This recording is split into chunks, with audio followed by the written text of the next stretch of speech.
dan perkenalkan nama saya Edison dengan NPM 2151084. Jadi di sini saya akan menjelaskan mengenai aliran hukum positif, sosiologis dan kodrat beserta kaitannya dengan kasus yang telah terjadi. Baik, di sini itu yang pertama yang akan saya jelaskan dulu penjelasan singkat mengenai aliran hukum. Nah, yang pertama itu ialah aliran hukum kodrat. Itu ialah hukum alam atau kodrat yang berasal dari Tuhan. Sifatnya itu tidak tergantung pada pandangan manusia, tidak kenal batas waktu, berlaku di semua tempat, dan sifatnya itu universal gitu.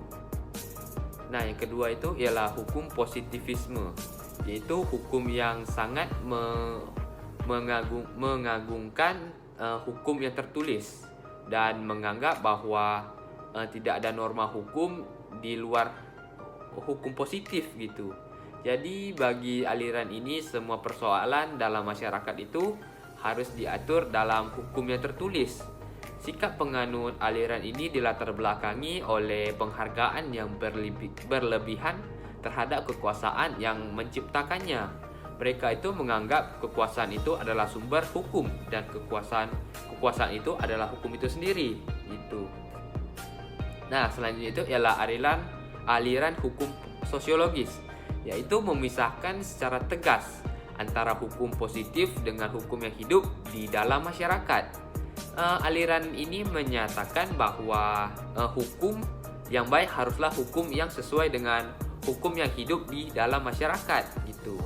Nah, jadi di sini itu saya mengambil contoh dari kasus Nenek Asyani gitu. Jadi yang pertama itu saya kaitkan dulu dari aliran hukum alam. Jadi penyelesaiannya itu seharusnya Nenek Asyani itu tidak dinyatakan bersalah. Jadi dari jurnal yang saya baca, Nenek Asyani itu kan menebang kayu jati di lahannya sendiri gitu. Tetapi dia tuh dituduh gitu kan sama orang bahwa dia tuh menebang pohon jati di hutan lindung gitu, yang berada nggak jauh dari lahannya gitu kan. Terus ada juga yang mengatakan karena ada kayu jati yang berdiameter itu 100 cm hilang gitu. Terus kan pas pula ada Nenek Asyani yang menebang kayu di lahannya gitu, tetapi hanya kayu dari lahannya itu hanya berdiameter 10 hingga 15 cm gitu.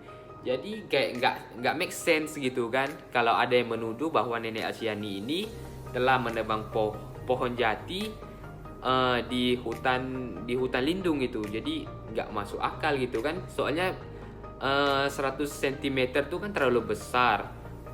Apalagi kan Nenek Asyani itu telah berumur 60-an tahun pada waktu itu gitu. Jadi nggak mungkin untuk nenek-nenek yang telah umur segitu bisa mengangkat kayu yang berdiameter 100 cm gitu. Jadi dalam aliran ini bisa dikatakan Nenek Asyani itu tidak bersalah gitu.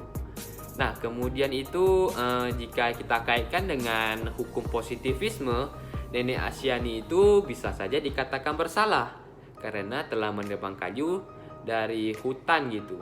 Terus kan kayu jati itu kan dilindungi gitu oleh pemerintah. Ada juga nih undang-undangnya yang mengatur mengenai penebangan pohon dalam hutan tanpa memiliki hak atau izin dari pejabat yang berwenang gitu.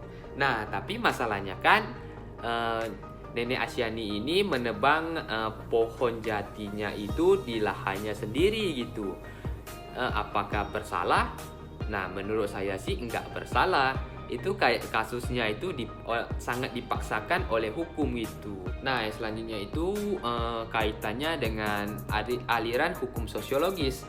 Jadi kalau menurut aliran hukum sosiologis ini seharusnya menyatakan Nenek Asyani itu tidak bersalah karena memang dia tuh menebang pohon di kawasan lahannya sendiri gitu. Jadi pun banyak juga nih warga yang mengatakan bahwa Nenek Asyani itu nggak bersalah dan menuntut untuk memberikan keadilan untuk Nenek Asyani ini gitu. Nah, jadi menurut saya itu dari ketiga aliran yang telah saya jelaskan tadi beserta kaitannya dengan kasus yang telah saya bahas tadi, jadi aliran yang paling sesuai adalah aliran sosiologis. Karena yang pertama, kasus Nenek Asyani ini telah meledak di kalangan masyarakat dan juga pemerintah pun harus memperhatikan kondisi masyarakatnya agar tidak menimbulkan rasa kekecewaan gitu. Karena masyarakat sangat ingin menuntut keadilan untuk Nenek Asyani ini gitu. Nah, yang kedua itu karena dalam kasus Nenek Asyani ini kayak hukumnya itu terlalu dipaksakan sehingga banyak kalangan masyarakat pun mengatakan bahwa kasus yang menjerat Nenek Asyani ini itu tidak adil gitu. Nah, demikianlah penjelasan saya mengenai aliran mazhab beserta kaitannya dengan kasus yang terjadi gitu. Nah, untuk kasus ini Nenek Asyani itu telah dibebaskan dan dinyatakan tidak bersalah oleh pengadilan gitu. Nah, jadi saya pun ingin memohon maaf jika dalam penyampaian saya ini terjadi kesalahan dan sebagainya gitu. Sejujurnya pun saya agak bingung bagaimana cara untuk menjelaskannya karena harus ada kaitannya antara kasus yang dibahas dengan aliran hukum yang digunakan. Terlebih lagi ini pertama kalinya bagi saya menganalisis kasus dengan dikaitkannya dengan aliran hukum gitu. Baiklah, saya ucapkan terima kasih kepada Bapak Yudi Priyo yang telah menonton video saya ini. Saya akhiri dengan kata terima kasih dan selamat malam.